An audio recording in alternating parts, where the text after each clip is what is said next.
Namaste and good morning to all of you. Let's start our Sunday Gita class with some Gita Dhyana mantras. Om Parthaye Pratibodhitam Bhagavata Narayan Swayam Vyasen Gratitam Puran Munina Madhye Mahabharatam Advaitam Ritvarshanim Bhagavati Mashtadasha Dhyayani Amutvam Anusandhami Bhagavad Gita Bhavadveshine नमोऽस्तु ते व्यास विशाल बुद्धे full Arvind आयत पत्र नेत्र येन तव्या भारत तैल पूर्णः प्रज्वलितो ज्ञान में प्रदीपः प्रपन्न पारिजाताय तोत्र वेत्र इक्पानये ज्ञान मुद्राय कृष्णाय गीता अमृत दुहे नमः सर्वोपनिषदो गावो दोगदा गोपाल नंदना पार्थो वत्सा सुधीर भोगता दुग्धम गीता अमृतम महत् वसुदेव सुतम देवम कंस चानूरमर्दनम देवकी परमानंदम कृष्णम वंदे जगत गुरुम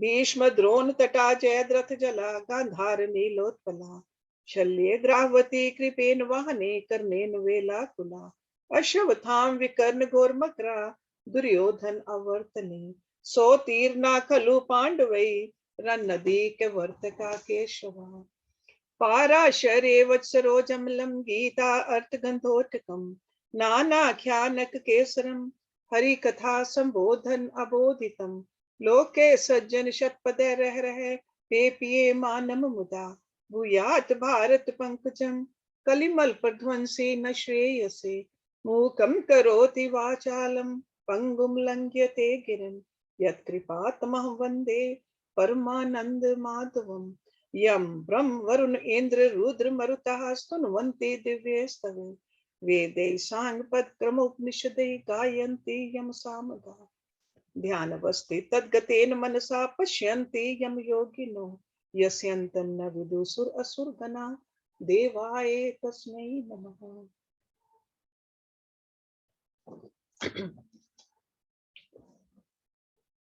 We are on the 6th chapter, Atam Sanyam Yoga. And Lord Krishna is telling us, if you can control your mind, this restless, turbulent mind, what really happens? What do you get? Let me just take you back to verse number 29, where he says, with the mind harmonized by yoga. Yoga means a yogic practice. Yogic practice means when you can keep your body healthy and your mind still. He sees the self-abiding. Atam Darshan. In all beings in the self. So that means a yogi sees unity in diversity. He sees the same everywhere.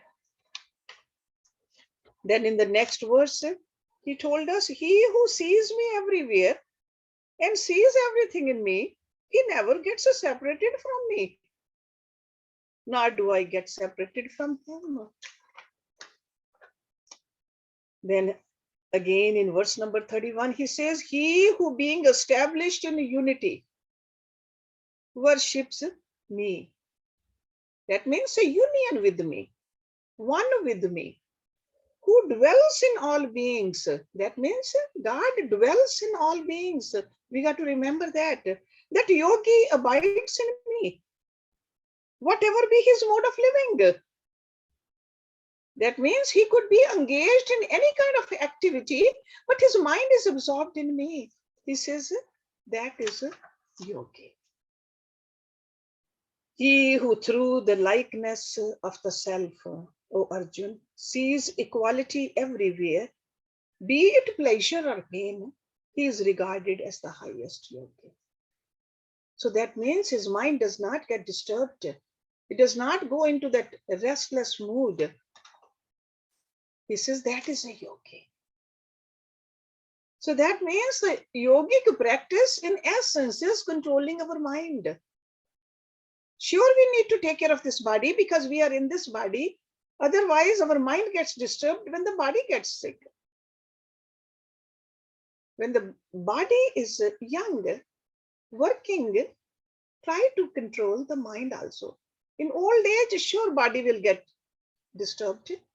That is a law of nature. It will get old, it will decay. But if you have worked enough on your mind, mind will not get disturbed. That is a yogi's mind. So Lord Krishna described yoga this way. Yoga of right knowledge. Arjun is listening very carefully. And he has some questions now. So in a way, Arjun is speaking for all of us. Anybody who has tried to control the mind knows how hard it is to control the mind. So Arjun is speaking for all of us. Let's see what Arjun says in verse number 33. That's where we are starting our today's class. Ya ayam yogaha tavyaha proktaha samyen madhusudana etasye aham na pashyami chanchaltavat sthitam sthiram.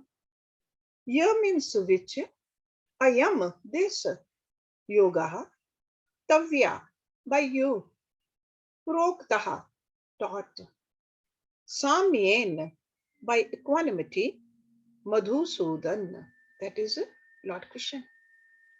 Etasya, of this, aham, I, na means not, pashyami, see, chanchaltavat, from restlessness, sthitim, continuous, sthiram, steady.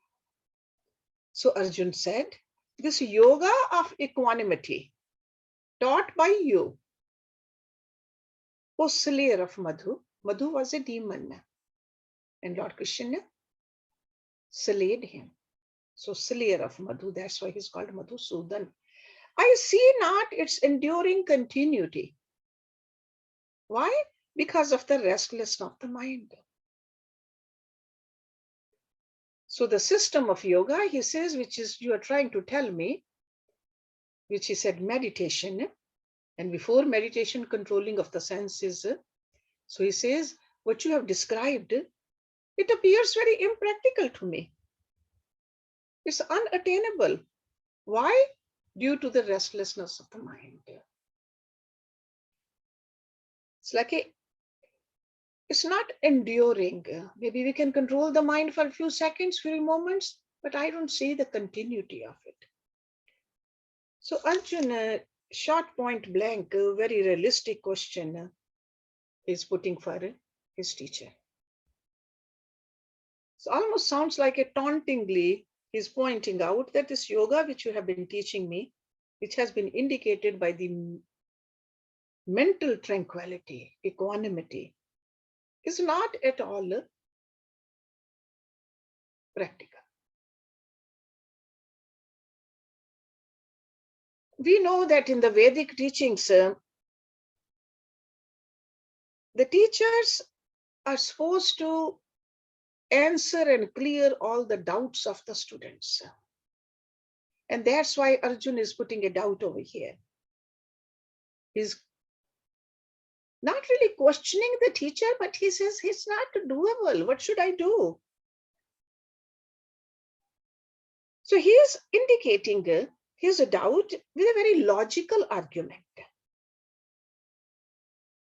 Because he says there's a weakness of this mind. So Arjun gives his argument that state of evenness of mind is a dream as long as a human mind by nature is restless. It fluctuates, stays agitated. So long endurance of controlling the mind, he says it's not possible. Subduing the senses is okay, but he says mind cannot be controlled. Or even seeing the equal vision everywhere. How can a restless mind, a mind which sees the diversity, how can I see the equanimity? Then continuation of his doubt in the next verse also. Chanchalam hi mana Krishna parmathi balvat dridam tasya aham nigraham manye vayo iv sudushkaram. Chanchalam, restless. He means verily. Manaha, the mind. Krishna, parmathi, turbulent. Balvat, strong.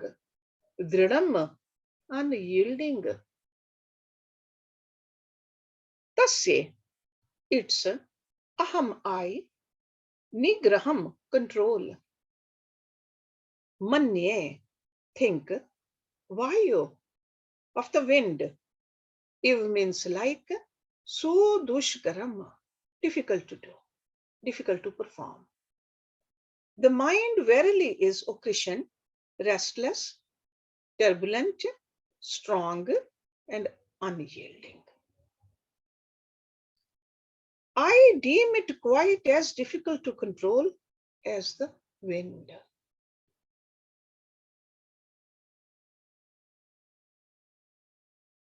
So this shows helplessness in Arjun's words in this verse. See, sometimes we see the young people, they condemning the scriptures, sacred scriptures. But over here, Arjun, a true seeker, questioning the philosophy in his honest attempt to understand. It's not just putting down the philosophy, he is just giving his reason that, hey, I just don't know. How can I control? So he realizes deep within himself, which we all know that too, because we all have had a subjective experience that the mind cannot be stilled. The minute we try to still the mind, it just wants to go somewhere else because it's turbulent, it's strong, it's unyielding. See, turbulence shows not only the speed in the flow of thoughts, but also their restlessness and agitation. That's a turbulence. It's like a on the surface also and deep within also. Flood of thoughts are very fast and very rough. And it becomes strong at its new roots. You start thinking about something, then there's a strength in the new way of thinking too. And restlessness is, it keeps flitting in different directions. From subject to subject. We start out with one subject and pretty soon we know that we are somewhere else in our mind. That's the restlessness of the mind. So turbulence creates upheaval in our consciousness in the form of hatred, anger, lust, greed, envy, anxiety, fear, attachment. All that is turbulence in our mind. Okay, very difficult to arrest. Especially when it has flown into any channel of its own choice. That's why he said it's unyielding, it doesn't listen. Unyielding. The strength and vigor, the penetrativeness and pervasiveness of the mind, that is Arjun is trying to tell. And that's why he uses this little simile over here. Why you? Why you? As that of the wind. So Arjun is asking Lord Krishna some practical tips by which we can gain a perfect control over our stormy nature of the unyielding, strong, turbulent, restless mind. Okay, let's see what Lord Krishna says. But before Lord, I think in number 36, Lord Krishna starts to speak. Asanshyam mahabaho mana nirgraham chalam abhyasen tu kaunteya vairagyen cha grihate. Very famous verse. Asanshyam, undoubtedly. Mahabaho, oh mighty armed. Manaha, the mind. Dur nirgraham, difficult to control. Chalam, restless. Abhyasen, by practice. Tu means what? Kaunteya, son of Kunti. Viragyen, by dispassion, by detachment. Cha means and, grihate, can be controlled, can be restrained. Lord Krishna said, undoubtedly, O mighty aunt, the mind is difficult to control and is restless. But by practice, O son of Kunti, and by dispassion, it is restrained.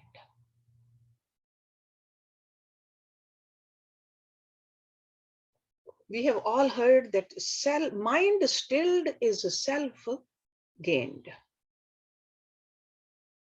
This is what Lord Krishna is telling us. When a person like Arjuna, great warrior, well-accomplished person, holds an idea in his mind, the best technique is to yield a little. And that's why Lord Krishna, the greatest of the great psychologist, that's what he did in the first line. He's saying, I agree with you, undoubtedly. I agree.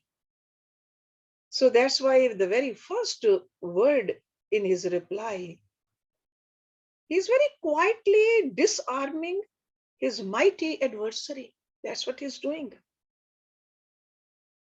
And by agreeing with Arjuna, he is immediately tickles the vanity of the warrior with the term no doubt, O mighty armed, Mahabaho. So Lord Krishna is admitting that the mind is turbulent, strong, unyielding, restless, very difficult to control, but it can be controlled.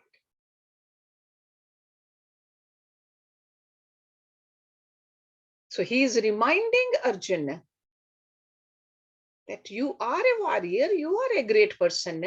You need to tackle the problem properly. So mind is no doubt a great enemy, but the greater, the nobler also is the victory. Let's understand these two terms which Lord Krishna is using over here. Abhyas and Vairagya. Vairagya means detachment. We observe that the mind runs towards the objects of its attachments, toward the direction it has been habituated to running in the past. The elimination of attachment eradicates the unnecessary wandering of the mind. Remember that. And abhyas means practice or a persistent effort, abhyas, to change an old habit or develop a new one. So practice is a very important word for the sadhaks, the practitioners. In all fields of human endeavor, practice is the key that opens the door for the mastery and for excellence. Even in the secular field also, ask about the people who go to the Olympics, or even a leaders, or anybody who has accomplished to those positions, how much practice they did. So that's why this abhyas is needed on this also, on the sacred too, not just only on the secular. So abhyas strengthens renunciation. And vairagya or detachment deepens meditation. So in other words, they go hand in hand, each strengthening the other. That's how we maintain our progress. We cannot just just take it easy on either one of them. We got to be very alert. And we talked about this renunciation before in the earlier chapters. The term used was sannyas. And Lord Krishna told us that all clinging attachments to the objects of the world, we got to renounce. Lingering expectations of the fruit of the actions also, we got to detach from that. That's also part of Abhyas, vairagya, renunciation. So Abhyas is a constant repetition of the same idea regarding one and the same object of thought. When we sit down and we are trying to do the concentration, that is Abhyas. In our scriptures, the arrangement of the words is very carefully given. In all cases, whether you study the Upanishads or whether you are studying this or whether you study the Yoga Darshan, the words are arranged in a descending order of importance. Remember that. This is like one of the rule. To every seeker, the question comes at one time or the other, whether he should wait for the detachment to voluntarily arrive in the mind, or he should start his practice. So that means, should I cultivate vairagya before, or should I do the abhyas first? Because a lot of people, they wait in vain for the accidental moment of vairagya before they start their practice. But over here, Gita is telling us clearly that kind of expectation is ridiculous. It's almost like waiting for the harvest of the crop for which we never sowed the seeds.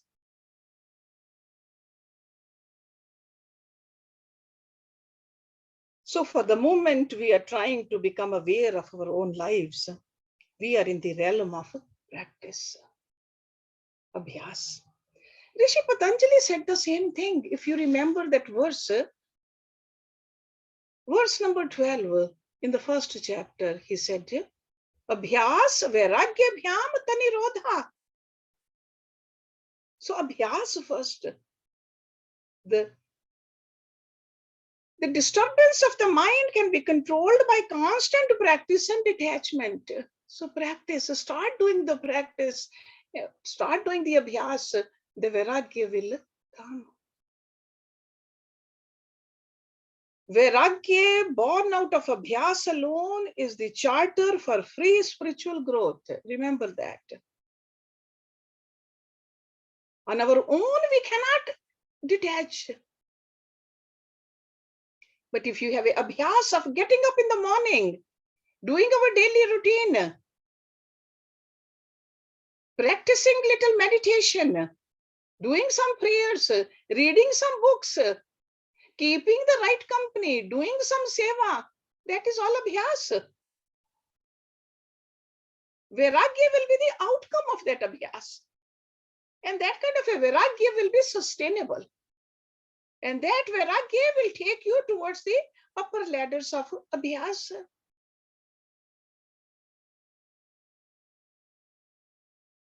In our Saturday's classes, we are studying Vivek Chudamani. These two terms are over there also by Adi Shankaracharya ji, abhyas and vairagya. So when through right practice, enduring detachment has come rushing in full gush into our antekaran, then the mind comes under our control. Why? Because then the mind has no more any world of a pluralistic world or the objects to roam in. It doesn't find any kind of a joy in the outer world. It has seen all the glory, all the beauty, all the bliss right inside. Because this is the world where the mind has the free access to eternal equanimity, the sameness. This is what Lord Krishna is telling Arjuna. So let me read it again. Undoubtedly, O mighty arm, the mind is difficult to control and is restless. But, a big but over here, by practice, O son of Kunti, and by dispassion, it is sustained. So we are in the early stages of our sadhana. Do not give up your practice. There should not be any excuse for not practicing. Let go of the outer, the worldly duties, but never let go of these spiritual duties. Never, ever. That kind of a commitment, that kind of a willpower, Lord Krishna is telling us to have. In the next verse, verse number 36, Lord Krishna is further explaining. Asanyatatmanaha yoga dushprap iti me mati vashyatmana tu yatataha shakya avapatum upayata. Asanyatatmanaha, by a person of uncontrolled self. So it's the opposite of the sanyatatmana. So asanyatatmana, dushprap, difficult to attain, hard to obtain. Iti means thus, me means my, mati means opinion. So Lord Krishna is giving his own opinion over here. Vashyatmanaha, by one whose mind is controlled. Or you can say it by the self-controlled person. Tu means but, yatata, by the striving one. Shakya, possible. Avapatum, achieve, obtain. Upayataha, by right means, by proper means. Yoga, I think, is hard to be attained by one of uncontrolled self. Okay, over here the self means the senses also, the mind also. But the self-controlled, striving, can obtain it by proper means. So the very first thing we need to do is just control our senses. So in this particular verse, Lord Krishna is giving a direct clue to what he meant by the term Abhyas. In Sanskrit, the matam means opinion. Opinion. Okay. So he says it's my opinion, personal opinion of Lord Krishna. He is declaring here that the uncontrolled, a totally dissipated personality cannot bring into the where the mind needs to go. You will not have that vigor and vitality in you if the mind is dissipated. So you got to make sure that you control that, because we got to reach up to the peak of the self-rediscovery. So that's why he says yoga is hard to be attained by one of uncontrolled self. So control of the mind and the success in yoga, that's what he's trying to bring our mind towards. We have learned earlier the terms vikshepa, the avarna. What happens is the agitations and the wailing are caused by Rajsikta in us. Rajsikta. And then Tamsikta also just makes us so deluded. We don't even know what the truth is. So you got to do the practice, abhyas, so that get out of the Tamsikta and the Rajsikta. These two temperaments, if they are not controlled, the Satvikta cannot predominate in a seeker. So our effort should be that we make our personality more and more sattvic. So that's why in this second line, Lord Krishna is as a contrast telling us that striving hard by right means you can obtain it. And right means is living a sattvic life. That is the right mean he means by over here. So the process of a total withdrawal of the sense organs from their respective objects, sure, that is needed, but still you got to live a sattvic life. He's emphasizing on that. The perfect process has been described by him earlier also, if you want to go back, starting from verse number 10 in this chapter, all the way to verse number 32. Moderation in eating, moderation in sleeping, moderation in everything in life. He talked about it. So those are the right means. So he has given us all the right means. Or even when we are sitting down and doing our practice, abhyas, how to do the abhyas, how the seat should be, how the body should be, all that is abhyas. So vairagya will seep in slowly when you taste this bliss which is already inside us.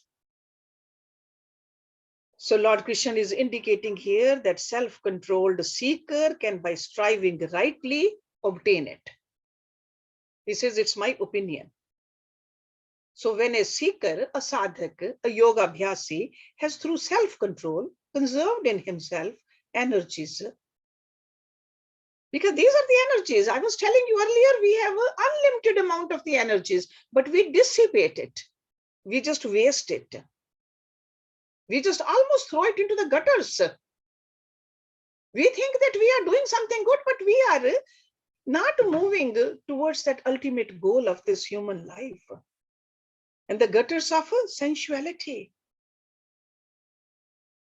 We have to use all that energy through the right channels where we can detach from our misconceived self-projections.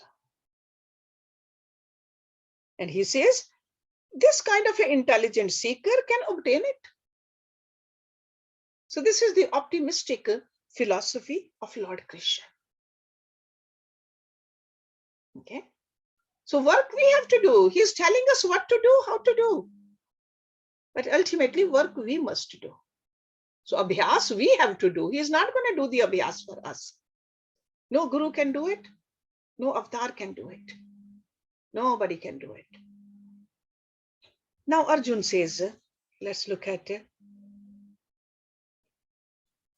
Ayati shraddha upetaha yogat chalit manasaha aprapye yog samsiddhim kam gatim krishna gachati. Ayati, uncontrolled. See, yati means who has controlled it. Yati means who couldn't control it, control the mind. Shraddha, by faith, upetaha, possessed, yogat, from yoga, chalit manasa, whose mind wanders away. That means whose mind becomes deviated. Aprapya, not having attained. Yog samsiddhim, perfection in yoga. Kam gatim, which destination, which end Krishna gachati, meets or goes. So Arjun says, he who, though possessed of faith, is unable to control himself, whose mind wanders away from yoga, to what end does he, having failed to attain perfection in yoga, go, O Krishna? Very carefully, Arjun is voicing his doubt. So he says that there is a shraddha in the mind. He is striving also, but fails to accomplish complete self-control during this particular lifetime, or due to lack of sufficient self-control, falls from yoga, does not reach the destination, could not control the mind completely. What will happen to that person? So in other words, he says he may come to lose both the chances of experiencing the finite and the infinite also. The other people, they are roaming around in this sensuous world. At least they are enjoying the finite world. And the yogi is trying to sit over here and trying to control, making all the effort, but has not reached that goal yet. So he says, did not enjoy the finite and could not get the infinite. What will happen to this kind of a person? So naturally, Arjun wants some reassurance over here from Lord Krishna as to what will happen to such an individual. He understands and he does voice it out in here, because this journey towards God realization begins with Shraddha, faith. Many sincere people, seekers, they develop faith in the divine knowledge of the scriptures. It could be due to their sanskars, or it could be due to satsang, the good company, association with good company. But they have that Shraddha. And Shraddha is not just some kind of a maddening superstition. It's not a blind faith. Shraddha is the right intellectual apprehension of the deeper imports and the fuller significances of what the teacher is teaching and the scriptures are declaring. That is Shraddha.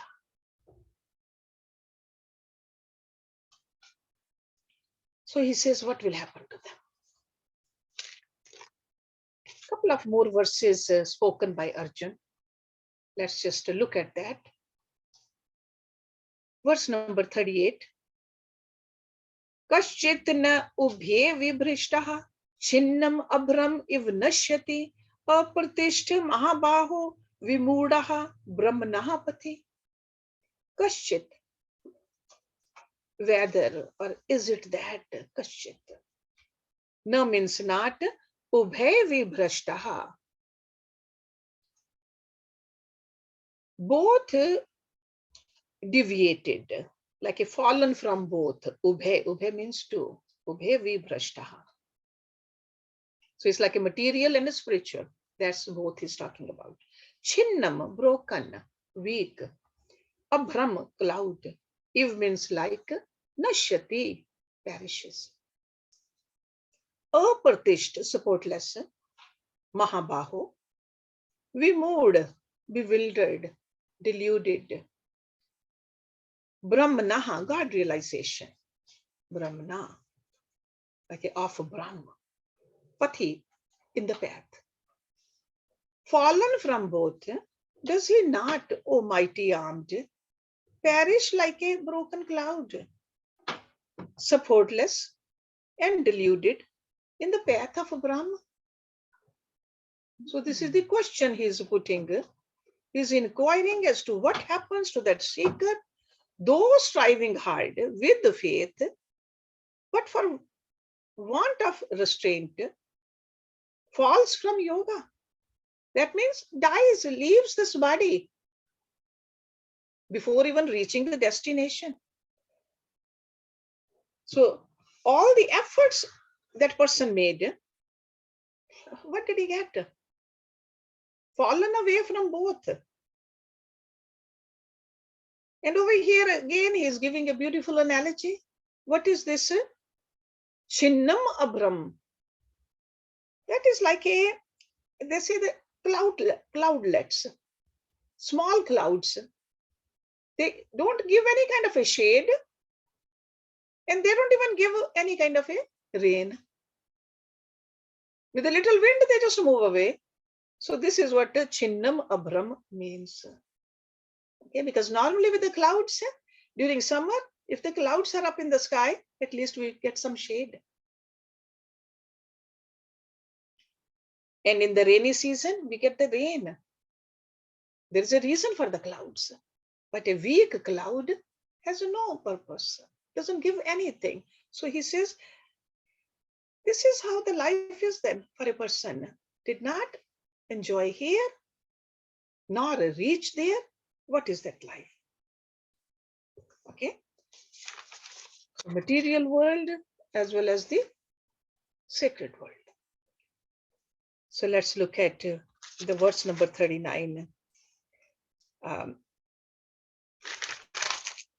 And again Arjun is saying, Etat me sanshyam Krishna chetum aharasi asheshatah tvatanya sansyasya anasya cheta nahi upapadyate.